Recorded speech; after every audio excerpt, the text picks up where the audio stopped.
칠흑 같은 어두운 밤이었는데요. 눈보라가 막 몰아칩니다. 그때 이제 제가 운전을 하고 있었는데 차선이 보이지 않습니다. 하도 깜깜하고 눈보라 몰아치고 하니까 차선도 안 보이고 그 지형도 전혀 보이지 않습니다. 그런 길을 운전을 합니다. 근데 옆으로 자꾸 대형 트럭들이 막 쌩쌩 달리는 겁니다. 여기서 막 차가 이렇게 흔들리기도 하고. 그래서 이렇게 앞에 있는 눈을 닦으려고 윈도우 브러쉬를 이렇게 돌렸더니 이 눈을 닦아야 되는데 점점 이게 눈덩어리가 되는 거예요. 얼어가지고. 그러니까 도리어 더 안 보이고. 그러니까 가다가 서서 또 그 눈덩어리 떼어내고 또 가다가 눈덩어리 떼내고 이러면서 운전했습니다. 저는 운전대를 굳게 붙잡고 아내도 있고 아이들도 있으니까 운전에 집중했습니다. 그래서 어떻게 하면 사고 안 내야 되는데 하는 그런 마음을 갖고 운전에 집중합니다. 근데 언제 어떻게 될지도 모르는 그런 상황 속에서 우리 아이들은 뒷자리에 앉아서 세상 모르고 잠을 자고 있더라라는 거죠. 잠을 자고 있더라. 아이들은 아빠가 운전하고 있기 때문에 아마 어떤 일도 일어나지 않을 거야 라는 그런 믿음이었던 것 같습니다. 그러니까 아무리 상황이 급박하고 아무리 눈보라가 몰아치고 옆에서 위험의 요소가 많이 있어도 아이들은 편안하게 잠을 자더라. 누구를 믿기 때문에? 아빠를 믿기 때문에. 여러분, 우리가 아이들의 심정이 되었으면 좋겠습니다. 우리의 인생길을 바라보면 정말 어두운 밤길을 운전하고 가는 것 같습니다. 한 치 앞도 볼 수가 없습니다. 순간순간 대형 트럭들이 위험스럽게 달려갑니다. 아무리 안간힘을 써보아도 앞이 보이지 않아서 확신이 생기지가 않습니다. 자신이 없습니다. 그러나 이러한 상황 속에서도 우리는 평안할 수 있을 수 있는 것은 우리의 인생의 운전대를 누가 잡고 계시기 때문에? 하나님이 잡고 계시기 때문에. 그러므로 여러분, 우리의 신앙이 내 인생의 운전대를 우리가 직접 잡지 말고 우리는 어디에 앉을까요? 뒷자리에 앉고 우리 앞자리 운전석에는 하나님이 운전대를 붙잡고 가실 때 우리는 마음의 평안이 있게 되는 줄로 믿습니다. 마음의 평안이 있어야 이 땅을 기쁨으로 살아갈 수 있고 우리의 마음의 평안이 있어야 우리는 승리적인 인생을 살아갈 수 있습니다. 갈릴리 호수는 바다가 아님에도 불구하고 사람들이 바다라고 불렀습니다. 왜냐하면 호수면 파도가 없잖아요. 그렇죠? 호수면 파도가 없는데 이 갈릴리 호수는 파도가 있습니다. 갈릴리 호수는 분지형 지형으로 되어 있습니다. 그래서 가운데가 이렇게 깊이 파인 이렇게 그런 모양으로 되어 있는 건데요. 그래서 호수의 동쪽에는 높은 산들이 있습니다. 서쪽에는 지중해가 있습니다. 그래서 평야가 있으니까 기압의 변화가 굉장히 급합니다. 그래서 갑작스럽게 한 저녁 때나 이럴 때 갑작스러운 돌풍이 막 일어나기도 합니다. 실제로 파도가 칠 때 그 파도의 높이가 한 3m까지 올라가기도 한답니다. 예수님께서 제자들과 이 갈릴리를 자주 오가셨습니다.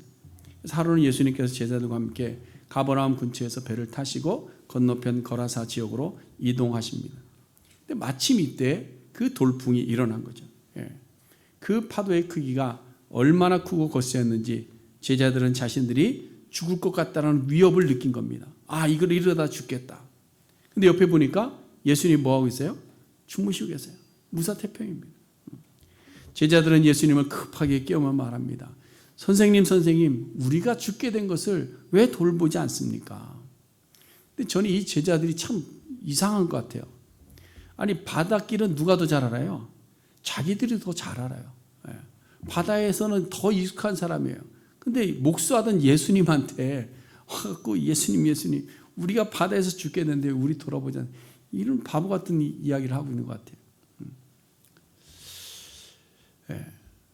근데 예수님이 깨우는 것이 좀 그렇죠. 근데 여기에 더 심각한 영적인 문제는 뭐냐면 예수님께서 자기들과 같은 배에 계심에도 불구하고 그들의 마음속에는 내가 죽을 것 같다라는 생각을 가졌다라는 것이죠. 이것이 영적인 문제입니다. 예수님께서 배에 오르시기 전에 무슨 일을 하셨습니까?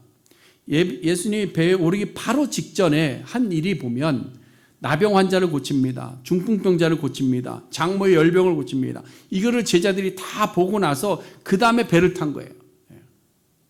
그럼에도 불구하고 주님 한 분만으로 만족이 안 되는 겁니다. 그래서 제자들은 예수님과 함께 있음에도 불구하고 그들은 마음에 의심하고 의심하다 보니까 불안함이 생기는 거죠. 그래서 예수님께서 제자들을 향해서 뭐라고 이야기하느냐? 믿음이 적은 자들아. 믿음이 적은 자들아. 여러분, 우리가 믿음과 확신이 있으면 마음의 평안을 갖습니다. 제가 운전을 하고 가는데 아이들은 편안히 잡니다. 근데 누구 한 사람은 불안해할까요? 옆에 앉은 사람은 불안해야 떨고 있는 거죠. 왜? 믿을 수가 없어서. 여러분, 우리에게 믿음이 있을 때, 우리가 하나님을 온전히 믿을 때 우리의 걸어가는 길이 어떻든지 간에 어떤 상황 속에서도 우리는 마음의 평안을 누리며 살아갈 수 있게 될 줄로 믿습니다. 이스라엘의 초대왕 사울이 범죄함으로 인해서 그에게 내린 심판은 하나님의 영이 그에게서 떠나십니다. 그 결과 사울은 두려움 속에서 신접한 여인을 찾아다니다가 결국은 전쟁터에서 생을 마감하며 실패자의 인생을 살게 됩니다. 그러나 사울은 실패했지만 하나님은 이스라엘을 버리지는 않으셨습니다. 그래서 새로운 문을 열어주시는데 그 사람이 바로 다윗입니다. 다윗 그러면 여러분들은 무엇을 떠올리시죠? 다윗 그러면 이야기할 거리가 많이 있습니다. 그렇죠? 다윗에 대해서 설명해 보세요. 그러면 우리가 많은 이야기를 할 수 있을 건데 가장 많이 하는 말이 뭘까요? 골리앗과 싸웠다. 골리앗을 이긴 다윗. 이것은 뭐 우리만 아는 것이 아니라 믿지 않는 사람들까지도 다 아는 스토리입니다. 그러나 여러분, 우리는 다윗 그러면 제가 다윗을 굉장히 부러워하고 그래서 미국에 와서 이름을 바꿀 때 다윗이라고 제가 이름을 바꿨습니다. 왜 그랬느냐? 다윗이 골리앗을 이겼기 때문이 아니라 다윗이 누구의 마음에? 하나님의 마음에 합한 자였기 때문에 그랬습니다. 그래서 저도 내가 하나님 마음에 합한 자가 됐으면 좋겠다, 이런 마음을 가지고 이름을 데이빗이라고 바꾼 것이죠. 사무엘상 13장 14절에서 하나님께서 사울 왕을 버리시고 새로운 지도자를 예고하십니다. 그때 여호와께서 그의 마음에 맞는 사람을 구하여 지도자로 삼겠다라고 말씀하셨어요. 이 내용을 사도 바울이 사도행전 13장 22절에 가보면 다윗을 내 마음에 맞는 사람이라 이렇게 표현합니다. 그러므로 우리도 하나님 앞에 하나님의 마음에 합한 자가 되기를 소망하며 하나님 앞에 기도하는 저희 모두가 될 수 있기를 간절히 바랍니다. 그러나 사실 이것은 엄격히 말하면 하나님께서 사용하시기 위해서 택한 자라는 의미입니다. 하나님 마음에 합한 자라는 것은 하나님께서 내가 이 사람을 써야 되겠다, 그래서 택했을 때 그런 표현을 쓰는 거죠. 왜 그런가 하면 사도행전 13장 22절 마지막에 뭐라고 되어 있습니까? 다윗을 통해서 무엇을 하시겠다? 내 뜻을 다 이루리라. 누구를 통해서? 다윗을 통해서. 자, 그럼 다윗이 하나님의 마음에 합한 자였는데 다윗에게 또 다른 놀라움이 사실이 하나 있습니다. 그게 뭐냐? 여호와께서 함께 하신 사람이다. 그냥 마음만 맞은 것이 아니라 내가 그와 함께 했다라는 거죠. 오늘 본문 9절 말씀입니다. 우리 함께 다시 한번 읽어보겠습니다. 시작. 만군의 여호와께서 함께 계시니 다윗이 점점 강성하여 가니라. 아멘. 누가 함께 하셨어요? 여호와 하나님께서 함께 계셨다. 그래서 오늘 설교의 제목이 뭡니까? 여호와께서 함께 계시니라는 제목으로 말씀을 나누려고 합니다. 자, 여호와께서 함께 계시면 어떠한 놀라운 은혜가 우리에게 임하느냐라는 거예요. 어떤 은혜가 있느냐. 첫 번째로 보면 오해받고 있었던 일들이 다 해결됩니다. 과거에 오해받고 있었던 일까지도 다 해결되는 놀라운 은혜가 나타나더라. 사울 왕이 죽고 그의 아들 4명 중에 3명이 전쟁에서 전사하게 됩니다. 가문이 거의 몰락하게 됐습니다. 그런데 한 사람이 살아남았죠. 이스보셋입니다. 이 이스보셋이 아버지의 뒤를 이어서 왕이 됩니다. 근데 스스로 왕이 된 것은 아니고 그 사울 왕의 군사령관이었던 이 아브넬이 이제 사울 왕이 죽고 세 아들이 다 죽으니까 혈통 중에서 새로운 왕을 이렇게 올린 거죠. 근데 그 남은 아들이 이스보셋입니다. 그래서 이스보셋을 왕으로 세우면서 자기가 뒤에서 서포트를 합니다. 그래서 북쪽 지역의 거의 모든 지역들을 통치하게 됐죠. 다윗은 어떻게 됐느냐? 다윗은 유다 지역만을 통치하고 있었습니다. 유다 백성들, 유다 지파 사람들. 이는 당시 대다수 이스라엘 백성들이 사울 왕의 적통인 이스보셋을 따라갔지 다윗을 인정하지 않았다라는 겁니다. 그래서 사무엘하 3장에 보면 다윗의 집과 사울의 집 사이에 전쟁이 많이 있었고 이스보셋이 통치하고 있던 나라는 아브넬이 그를 지지하면서 잘 유지해 가고 있었다라는 겁니다. 그러다가 이스보셋이 아브넬을 의심하면서 거기에 균열이 생기기 시작합니다. 그리고 결국은 이 이스보셋은 자기 부하에게 암살당해서 죽고 말죠. 그리고 나서 오늘 본문이 연결되는 겁니다. 그래서 오늘 본문 1절에 보면 뭐라고 되어 있습니까? 온 이스라엘이 다윗에게 왔다 이렇게 되어 있죠. 사울의 왕가를 따르던 자들도 그 다음에 유다 지파에 있던 자들도 모두가 같이 다윗에게로 왔다. 이제는 명실상부한 이스라엘이 하나로 합쳐지는 순간입니다. 북이스라엘에 있던 지도자급의 장로들도 다윗을 찾아옵니다. 그런데 이들이 한 말이 참 놀랐습니다. 다윗에게 이렇게 말하죠. 2절 말씀 보세요. 거기 보시면 전에 곧 사울이 왕이 되었을 때에도 이스라엘을 거느리고 출입하게 한 자가 왕 당신이었고 왕의 하나님 여호와께서도 왕에게 말씀하시기를 내가 내 백성 이스라엘 목자가 되며 내 백성 이스라엘 주권자가 되리라 말씀하지 않았습니까? 그것을 우리가 기억합니다. 이전에는 우리가 오해했습니다. 이런 얘기죠. 다윗이 전쟁에서 승리하고 돌아올 때에 여인들이 소고를 치며 환영하는 소리를 듣고 시기함으로 분하여 다윗을 죽이려고 했습니다. 그러나 이때 사울에게 그 장로들이 어느 누구도 대꾸하지 않았습니다. 어느 누구도 왕에게 그렇게 하면 안 됩니다라고 말하는 사람이 없었습니다. 그냥 다윗이 그럴만하다라고 생각한 거죠. 그러나 다윗이 그때도 옳았다라는 겁니다. 죄가 없음에도 불구하고 무고하게 사울의 미움을 받은 것을 이제 장로들이 입을 열어서 고백하는 겁니다. 실질적인 전투에서도 승리합니다. 근데 사울이 승리한 것이 아니고 누가? 다윗이 승리했다는 것을 장로들이 인정하는 겁니다. 그래서 2절 말씀 보시면 이스라엘을 거느리고 출입하게 하였다라는 말이 뭐냐? 실질적인 이스라엘 군대의 지휘관은 당신 다윗이었습니다 라는 것을 이제 인정하는 겁니다. 예전에는 그것을 인정하지 않았습니다. 오해하고 있었습니다. 그런데 그것을 바로잡는 것이죠. 다윗은 전쟁에 공을 세우고도 정당한 대접을 한 번도 받지를 못했어요. 다윗은 사울왕 앞에서 정직한 삶을 살았지만 이 합당한 대접을 받지 못했습니다. 억울함이 있을 겁니다. 사무엘상에 보면 사울이 왕이 된 후에 전쟁에 나갈 때마다 실수를 합니다. 사울은 실수를 합니다. 그런데 다윗은 어떻게 돼요? 다윗이 골리앗도 이기고 전쟁에 나가서 승리하고 합니다. 그것이 이제 15장의 내용인데요. 15장에서 사울왕이 버림받습니다. 그 다음에 16장에서 사무엘을 통해서 다윗이 왕이 될 것을 선택되죠. 그 다음 17장에 가면 우리가 잘 아는 사건이 나오죠. 골리앗을 물리친 사건입니다. 그때 이제 다윗이 나간 겁니다. 그러니까 하나님께서 사울을 버리신 게 먼저고요. 그 다음에 사무엘이 다윗을 선택한 것이 그 다음이고요. 그 다음에 다윗이 골리앗과의 전쟁에 나간 겁니다. 그리고 승리한 다음에 돌아왔는데 다윗에게 돌아온 것은 어떤 칭찬이나 직급이 아니라 사울의 창이었던 것이죠. 저놈이 나보다 위에 서려고 한다. 그래서 창을 던져서 벽에다가 박으려고 했어요. 그러니까 다윗은 굉장히 억울함이 많습니다. 억울함이 많아요. 잘하고도 대접받지 못한 거죠. 그때만 그런 것이 아닙니다. 사울은 다윗을 사위로 삼습니다. 그런데 이제도 오해도 풀고 사랑할 만한데 다윗을 더 경계하는 거예요. 다윗은 아무것도 안 했어요. 그런데 오해받고 사는 겁니다. 18장과 19장에 보면 다윗이 나가는 전쟁마다 승리하고 돌아왔는데 도리어 사울왕은 다윗을 죽이려고 합니다. 저놈이 또 그러지 않겠냐. 그래서 죽이려고 했다가 또 안 됐어요. 그러니까 미안하다 내가 다시는 안 그렇게 그래놓고 또 하는 겁니다. 그러니까 다윗의 입장에서는 너무 억울한 거죠. 이러한 모든 과정을 다 알고 있는 이스라엘 장로들이 이제 다윗 왕을 찾아와서 다윗에게 그 모든 것이 오해였음을 인정합니다. 당신이 처음부터 우리의 왕이 되었어야 했습니다. 우리의 블레셋과의 전투에 승리할 수 있었던 것이 사울왕 때문이 아니라 당신 때문이었습니다. 그래서 오해가 풀리고 진실이 밝혀지면서 다윗이 온 이스라엘 장로들로부터 인정을 받게 되더라. 어떻게 이런 일이 강했느냐? 여호와께서 그와 함께 하셨기 때문에. 여호와께서 우리와 함께 하시면 우리 지금 억울한 것이 있을 수 있습니다. 그렇죠? 다른 사람에게 오해받을 수 있어요. 내가 그러지 않았는데.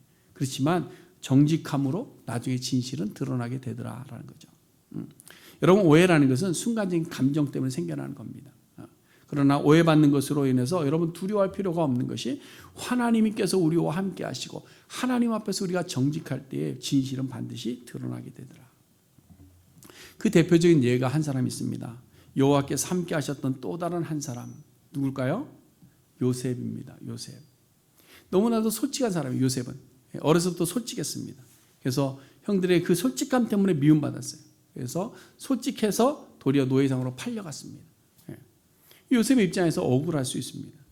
그저 꿈을 꾸었던 것, 이야기한 것 뿐인데 그렇다고 자기를 팔아? 억울할 수 있습니다. 이해가 되지 않죠. 그러나 요셉은 나중에 형들을 만났을 때도 그때의 일에 대해서 막 어떻게 해보려고 하지 않습니다. 억울하다고 이야기하지 않습니다. 도리어 요셉이 이야기할 때 하나님이 그렇게 하셨다.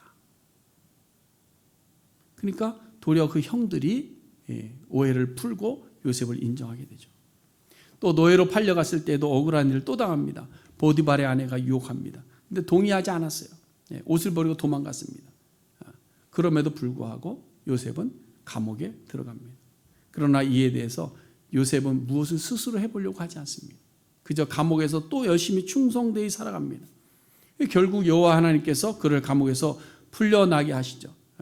풀려나게 하실 뿐만 아니라 어떻게 됐어요? 총리의 자리까지 오르게 하는 겁니다. 그래서 그 감옥살이를 할 때의 요셉의 모습을 보면서 간수장이 이렇게 고백합니다. 창세기 39장에 보니까 여호와께서 요셉과 함께 하심이라. 여호와께서 그를 범사에 형통하게 하셨더라. 그렇죠. 우리는 이 땅을 살면서 억울한 일들을 당할 때가 많이 있습니다. 그러나 여호와 하나님 앞에서 정직한 자들은 반드시 오해가 풀릴 뿐만 아니라 도리어 인정받게 되는 그날이 올 줄로 믿습니다. 오늘 다윗이 왕의 자리에 오르면서 이것을 증명해 보여준 거예요. 다윗이 왕이 되려고 스스로 정복전쟁을 한 것도 아닙니다. 무슨 숙청작업을 한 것도 아닙니다. 자기를 신격화한 것도 아닙니다. 자기의 권위를 높이려고 스스로 노력한 것도 아닙니다. 자기 예전에 있었던 그 억울함들을 일부러 풀려고 하지 않습니다. 그저 하나님 앞에서 정직하고 하나님을 의리하고 살았더니 모든 오해는 풀리더라. 도리어 백성들이 그를 인정하게 되더라라는 거죠. 그러므로 여러분 우리의 삶도 마찬가지입니다. 여호와 하나님께서 우리와 함께 하시고 우리가 그를 신뢰하고 그 앞에서 정직할 때에 우리의 삶은 오해는 풀리고 세상은 우리를 인정하게 될 줄로 믿습니다. 뿐만 아니라 하나님께서 함께 하시면 어떤 일들이 우리에게 벌어지고 있느냐. 감당하기 어려운 현재의 삶을 극복할 수 있는 힘을 얻게 됩니다. 여호와 하나님께서 우리와 함께 하시면. 자, 이제 오해도 풀렸습니다. 모든 백성들에게 왕으로 인정받은 다윗이 그동안 이루지 못했던 하나의 숙제가 있습니다. 그것이 뭐냐? 여부스의 정복입니다. 여부스는 오늘날 예루살렘인데요. 이 여부스 땅은 이스라엘 민족이 가나안을 정복할 때 유일하게 정복하지 못한 곳이 바로 여부스 땅입니다. 이것을 정복하기 어려운 것은 이유가 있습니다. 뭐냐면 지역 전체가 천의 요새 지역입니다. 그래서 각 지형으로 다 골짜기로 되어 있어요. 그러니까 마치 어떤 그 높은 절벽 위에 어디죠? 방어 진지인데요. 그 이름이 갑자기 생각나네요. 이스라엘 민족들이 거기서 72년을 버텼던 지역이 있습니다. 그 요새 같은 다 절벽이에요. 그러니까 군대가 와도 거기를 공격을 못 합니다. 들어가지 못해요. 근데 예루살렘 지역이 그랬던 거예요. 굉장히 고지대인데 들어갈 수 있는 공간이 없는 겁니다. 그러니 여기는 성벽을 따로 세우지 않아도 외부에서 들어가기가 어려운 곳입니다. 그래서 여호수아에 보면 유다 자손이 여부스 사람들을 쫓아내지 못했다. 그 다음에 사사기 시대도 똑같습니다. 베냐민 사람들이 여부스 사람들을 쫓아내지 못했다. 이렇게 돼 있어요. 그러니까 이스라엘 민족이 가나안을 정복하던 시기부터 사울이 통치하던 그 시기까지 수백 년, 한 400년 시간인데요. 그 400년의 시간 동안 이스라엘 민족이 정복하지 못한 유일한 곳이 바로 여부스입니다. 여부스. 그러니까 이스라엘 민족에게는 그것이 어떤 숙명적인 과제로 남아있는 거죠. 자, 이렇게 정복해야 될 것을 정복하지 못한 결과 이스라엘은 여부스에게 이제 조롱거리가 되고 어느 누가 와도 우리 땅은 차지하지 못한다. 유다 지파도 못했다. 베냐민 지파도 못했다. 이건 누구예요?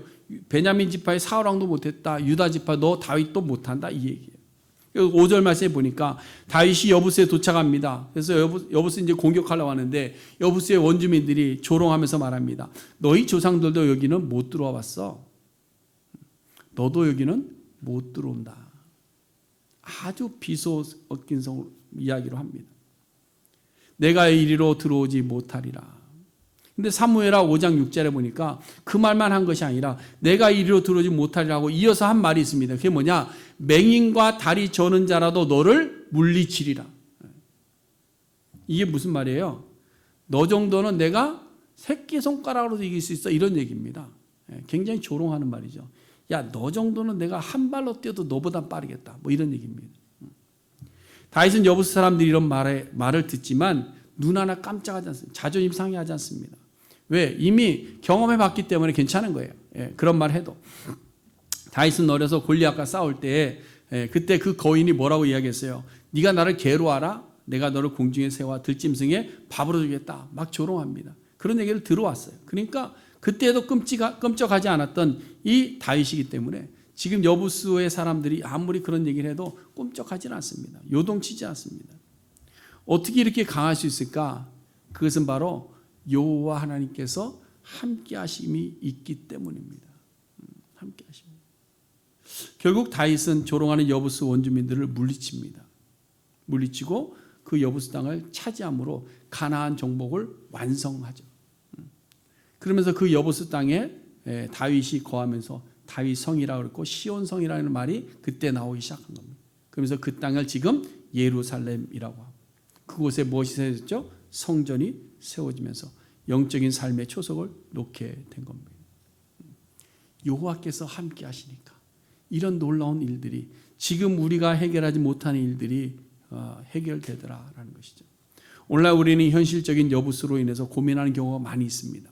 우리의 삶에는 우리가 정복하지 못한 어떤 여부수라는 곳이 분명히 있을 줄로 압니다. 그 현실의 여부수라는 장벽에 가로막혀서 우리의 신앙이 성장하지 못하기도 합니다.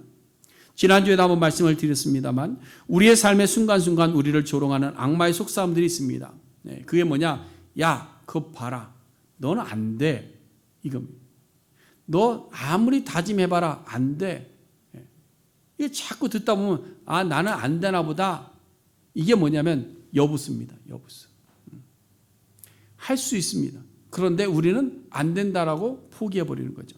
사사기에 보면 베냐민 지파가 여부수 원주민들을 완전히 내어보지 않고 도리어 그들과 함께 생활했습니다. 왜 그랬느냐? 그냥 여부수 민족에게 그냥 잡혀 먹인 거예요. 사울의 조상들도 기브온 사람들과 함께 생활했습니다. 그렇다고 해서 다 내버리지 않았다고 당장 이스라엘 문제 무슨 해가 없으니까 아, 괜찮겠지, 이런 생각을 갖는 거예요. 여러분, 우리가 신앙생활하면서 제일 위험한 것이 뭐냐면요, 아, 이렇게 했는데도 괜찮아, 이거를 위로 삼는 거예요. 말씀대로 안 사는데 아무 일이 없어, 그럼 위로 삼는 거예요. 내가 하나님을 거역하고 살았는데 내 일이 더 잘 돼, 그걸 위로 삼는 거예요. 여러분, 우리는 두려워해야 됩니다. 저는 제일 두려운 것이 뭐냐면 그거예요. 말씀대로 살지 않고 내 신앙생활이 엉망인데도 불구하고 모든 것이 편안해질 때 얼마나 두려운지 모릅니다. 하나님이 나를 버리셨는가? 나는 하나님의 자녀가 아닌가? 이런 생각이 막 들어와요. 여러분, 우리는 이걸 두려워해야 됩니다. 우리가 아직 정복하지 못한 여부수가 있는데 그럼에도 불구하고 내 삶에 아무 의미가 없고 도리어 잘 되는 것 가지고 위로받고 있다면 우리는 위험한 겁니다. 위험한 거예요. 여러분, 악마는 늘 우리에게 속삭입니다. 괜찮아, 너부터 돌아봐. 괜찮아, 한 번쯤 괜찮아. 너 그렇게 살아도 괜찮아. 아닙니다. 성경은 아니야 라고 하는데 마귀는 괜찮아 라고 이야기하는 것에 위로받고 살아서는 안 되더라. 또다시 말씀을 드립니다. 예수님께서 성령에 이끌려 광야로 가셔서 마귀의 시험을 받으실 때도 보세요. 쉽게 넘어갈 수 있는 제안들이고 그럴듯한 제언들입니다. 잠시 잠깐 모른 척하면 되는 일이에요. 한번 눈 감으면 되는 일입니다. 요 시간만 지나가면 되는 겁니다. 그런 현실적인 문제예요. 그러나 예수님은 타협하지 않죠. 물러서지 않습니다. 말씀으로 물리치십니다. 우리가 눈앞에 있는 작은 유익에 현혹이 되어서 현실적인 장벽을 이길 수 있는 힘은 결국 우리의 의지가 아닙니다. 여호와께서 함께 하셔야 우리는 이길 수 있는 거예요. 그래서 예수님께서 제자들에게 뭐라고 그랬습니까? 뭘 기다려라? 성령을 기다려라. 이렇게 성령을 기다려라. 그러면 성령을 왜 기다려요? 성령이 임하시면 너희가 뭘 받고? 권능을 받고. 여러분, 성령이 임하시면 무엇을 받습니까? 권능을 받는다. 그 권능이라는 말은 기적을 일으키는 것이 아니라 악마의 속삭임을 이길 수 있는 힘을 가지게 된다는 거예요. 죄악된 것들을 우리가 노할 수 있는 힘이 생긴다는 거예요. 어느 누구한테 가서도 예수를 전할 수 있는 힘이 생긴다는 거예요. 그것이 권능입니다. 오늘날 우리의 인생이 죄의 장벽을 뛰어넘지 못하는 것은 우리가 성령으로 충만하지 못하기 때문에. 성령.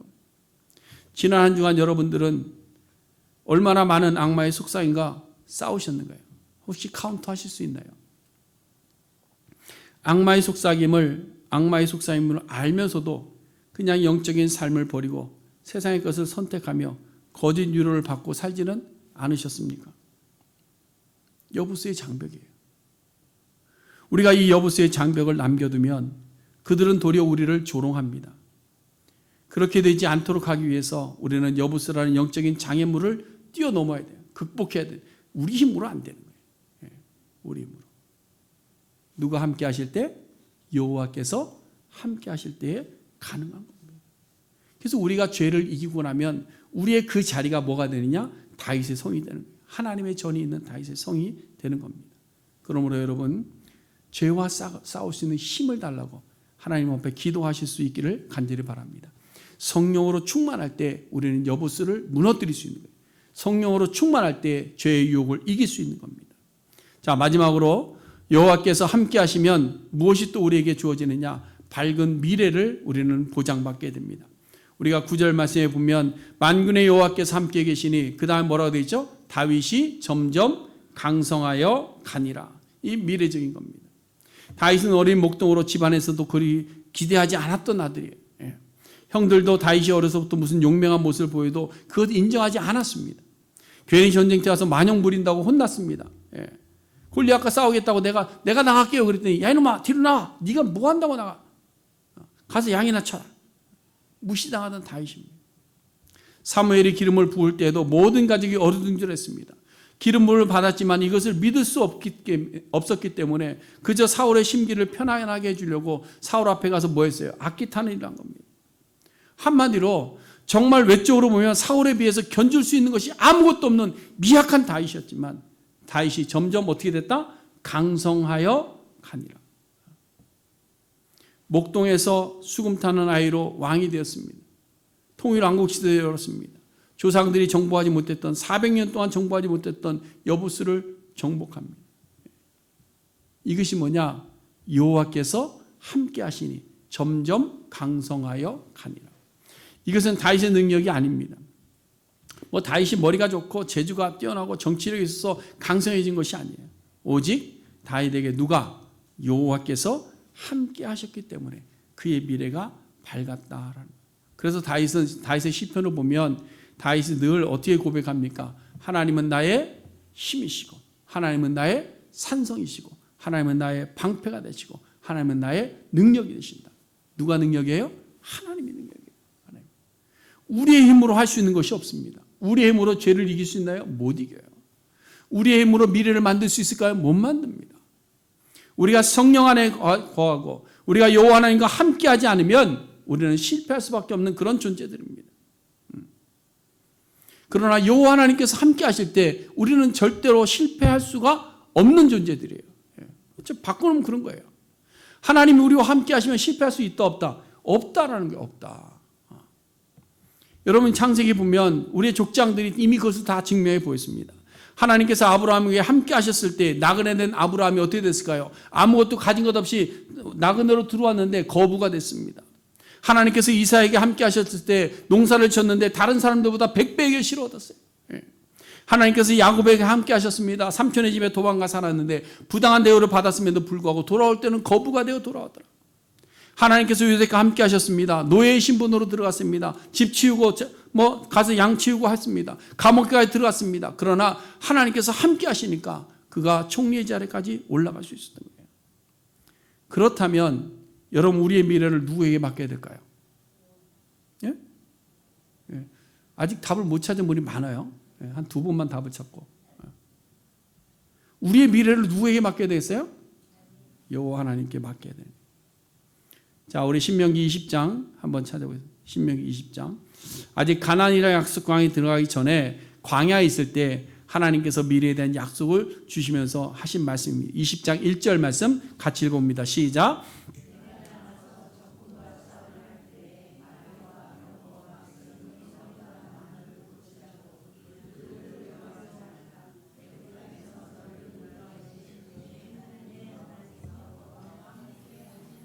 아멘. 이스라엘 백성들이 애굽에서 구원받았습니다. 약속의 땅으로 들어가는 길에 누가 함께 하셨습니까? 하나님께서 함께 하셨어요. 이스라엘 백성을 애굽에서 인도하신 그 여호와 하나님께서 함께 하셨기 때문에 다른 백성들이 많다고, 병거가 많다고, 난공불락이라고, 거기는 천연의 요새라고 두려워하지 말아라, 하나님께서 말씀하고 있는 거예요. 그럼 오늘날 우리는 누구와 함께, 우리와 함께 하신다고 약속하셨습니까? 마태복음 28장 20절 말씀 같이 읽어봅니다. 시작. 내가 너희에게 분부한 모든 것을 가르쳐 지키게 하라. 볼지어다 내가 세상 끝날까지 너희와 항상 함께 있으리라 하시니라. 아멘. 누가 우리와 함께 하세요? 예수 그리스도께서. 우리를 죄의 자리에서 구원해내신 그 예수 그리스도께서 우리가 이 땅을 사는 동안에, 우리가 복음을 증거하는 그 자리에도, 우리가 살아가는 그 모든 자리에도 하나님이 늘 함께 하시겠다 약속하신 겁니다. 언제까지? 하나님 나라 들어갈 때까지. 그래서 세상 끝날까지입니다. 사랑하는 성도 여러분, 우리는 지금 누구와 함께 살아가고 있습니까? 예수 그리스도와 함께 살고 있다고 여러분 자신하십니까? 혹시 아직 여부스라는 죄의 장벽을 정복하지 못해서 마귀의 조롱거리로는 되고 있지는 않습니까? 그렇다면 오늘 우리가 기도해야 됩니다. 뭐라고 기도할까요? 여호와께서 나와 함께 하시기를 기도해야 합니다. 나를 구원하신 십자가에서 죽으신 예수 그리스도와 함께 하시기를 기도해야 됩니다.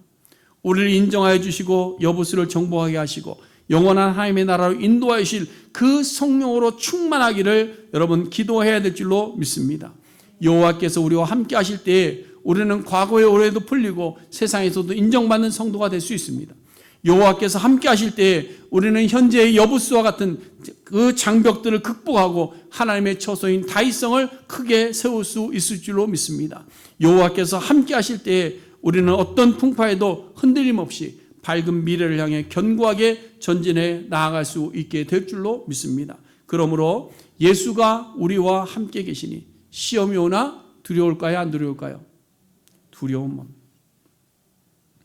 여부스의 천연 요새가 우리의 앞을 가로막고 있다 해도 능히 정복하게 하시고 하나님 나라를 향해 달려갈 수 있는 우리 모든 성도님들 될 수 있기를 주님의 이름으로 간절히 축복해 드립니다. 기도하겠습니다.